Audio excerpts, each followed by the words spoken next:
This is breaking news from the Las Vegas Review-Journal, sponsored by Michael Gaughan's South Point Hotel, Casino, and Spa.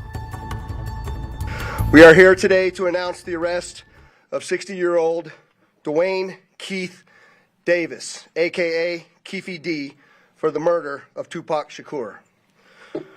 Davis was arrested this morning by my LVMPD criminal apprehension team, and this investigation started on the night of September 7th, 1996. It is far from over. It has taken countless hours, really decades, of work by the men and women of our homicide section to get to where we are today. Several of those detectives that are standing here with us include Detective Cliff Mogg, the lead detective on this case. He is now retired. While I know there's been many people who did not believe that the murder of Tupac Shakur was important to this police department, I'm here to tell you that was simply not the case. It was not the case back then, and it is not the case today. Our goal at LVMPD has always been to hold those accountable and responsible for Tupac's violent murder accountable. Just like we do for every homicide victim in our city. Every single victim, every life that is lost is important and remains a priority to this police department. As we methodically built this case to move forward with an arrest, it was also important that at the same time, we're building towards a successful prosecution. We work closely with our esteemed district attorney, Steve Wolfson, in his office to ensure that is going to happen. Mr. Davis's own words reinvigorated our case in 2018. I'm going to give you some of those details, and I'm going to introduce to you our homicide lieutenant, Jason Johansson, and he will provide you many of the details on how we got here today. Lieutenant. Thank you, Sheriff, and thank you, everybody, for being here today. My name is Jason Johansson, and I'm the homicide lieutenant with the Las Vegas Metropolitan Police Department. And my goal here today is to walk you through our investigation and what led us to the indictment of Dwayne Davis, also known as Keefy D, for the murder of Tupac Shakur. This case has been reviewed by our homicide team and homicide detectives for over 2.5 decades. And ultimately, our persistence in this investigation has paid off. Let me walk you through a timeline of events that as we know them right now. Prior to September 7th of 1996, as we all know, Tupac Shakur was an artist who was signed with Death Row Records.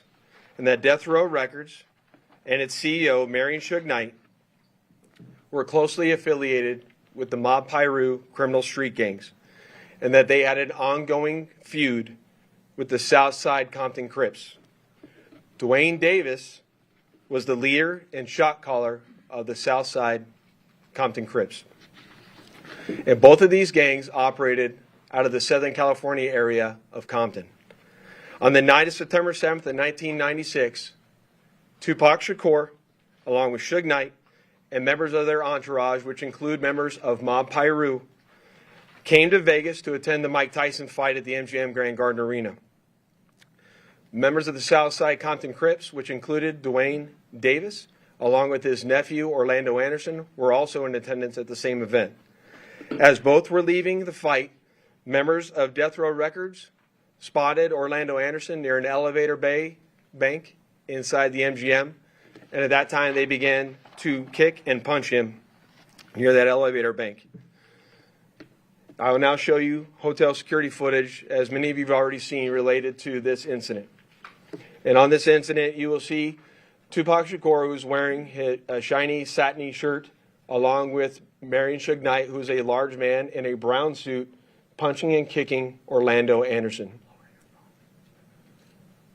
Following this incident, you'll see hotel security intervene, and then they will leave the area of the fight.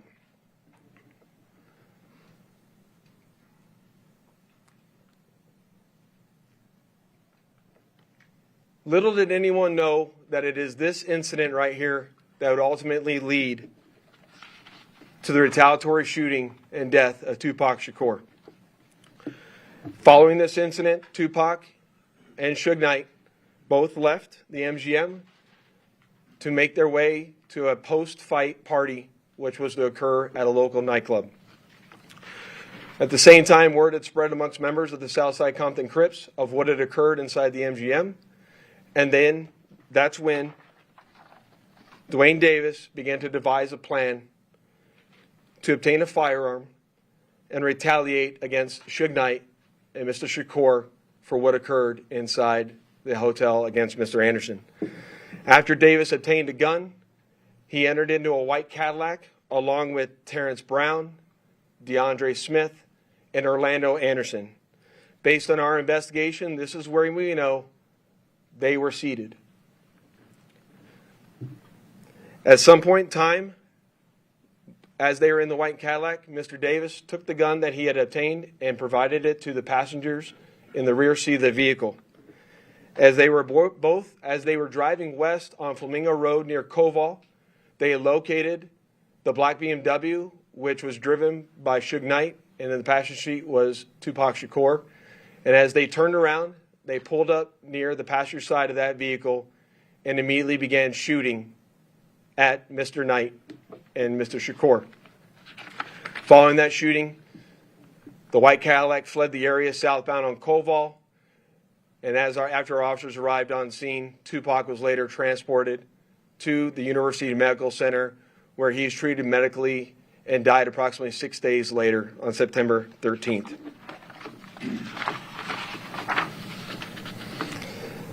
My homicide section handled this investigation from its onset and for a short amount of time. And within a short amount of time, what we knew was that we were working a gang investigation where our victims, our witnesses, and our suspects were all from Southern California and not local to Las Vegas. Within the first few months of the investigation, our detectives knew most of the information I just briefed you on. However, we never had the necessary evidence to bring this case forward and present it for criminal charges. As time went on, this case had been reviewed multiple times by different investigators assigned to my section, but it wasn't until 2018 that this case was reinvigorated as additional information came to light related to this homicide. Specifically, Dwayne Davis's own admissions to his involvement in this homicide investigation that he provided to numerous different media outlets. In our section, we knew at this time that this was likely our last time to take a run at this case to successfully solve this case and bring forth a criminal charge. It was at that time that this case was assigned to Cliff Mogg, a detective within my homicide section. And over the last 5 years, my section worked closely, hand in hand with the Clark County District Attorney's Office, and followed a systematic investigative plan over the last 5 years. We've conducted countless interviews and corroborated numerous facts that were not only consistent with the crime scene on the night of the incident, but also corroborated and were consistent with the sequence of events that night. This ultimately led to us procuring a search warrant which was executed at Mr. Davis's residence in Henderson, Nevada.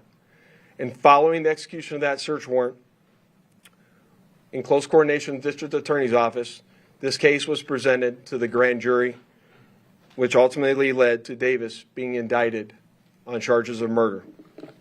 Before I hand it off to the District Attorney's Office, I would be remiss if I didn't thank Detective Mogg and all the other detectives that were not only assigned this case and reviewed this case, but all the other detectives from other agencies that assisted us in this investigation. They know who they are, and thank you very much for all the assistance you provided. It does not go unnoticed. And lastly, one of the most important things, in my opinion, is we need to make this be a reminder that the charge of murder does not have a statute of limitations. This agency has been and is invested in solving our cold case homicides so that we can bring closure to those families and justice for those victims of homicide. And with that, I will turn it over to the Clark County District Attorney, Steve Wilson.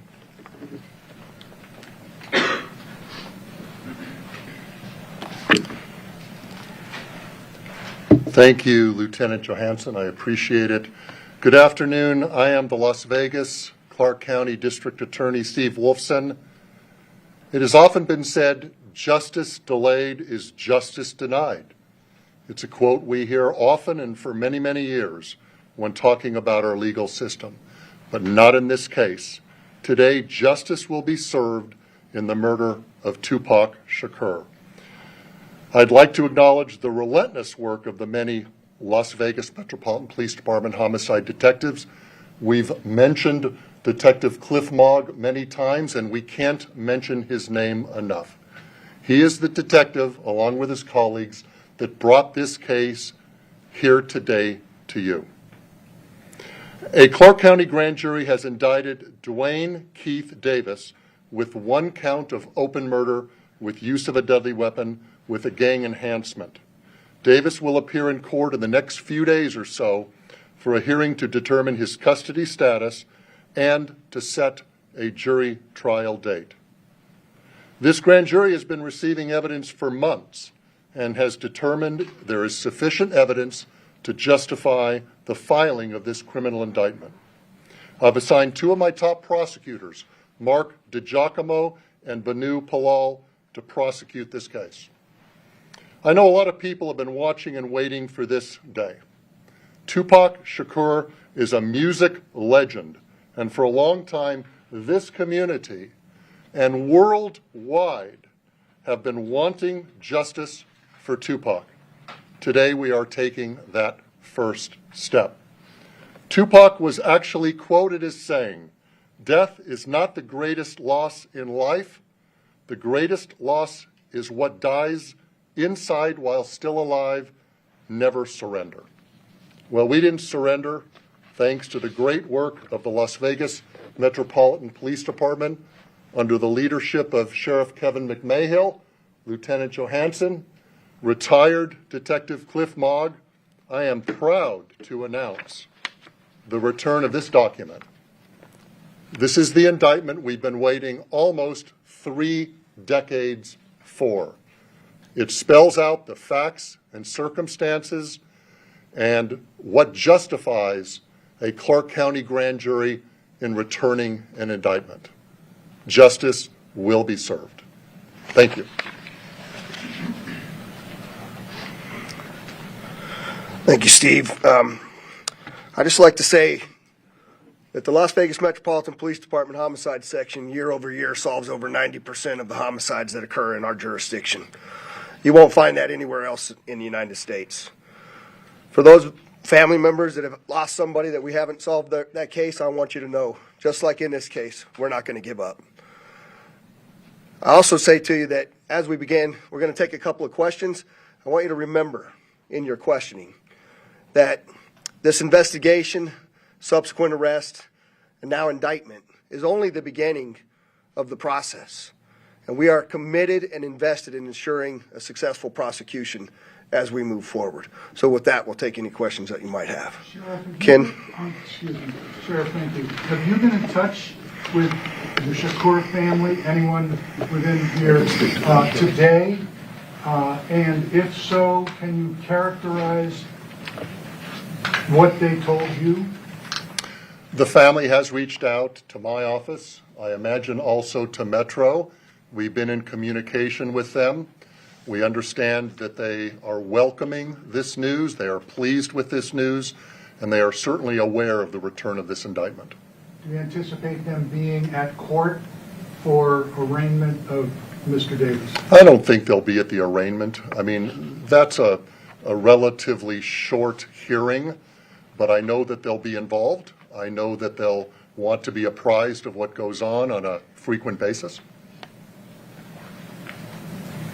In the back. Could you talk about any of the statements that he made that piqued your curiosity again or got you back into this case? Jason, you want to answer that? We're not going to talk about any particular statements, but maybe he can address that globally.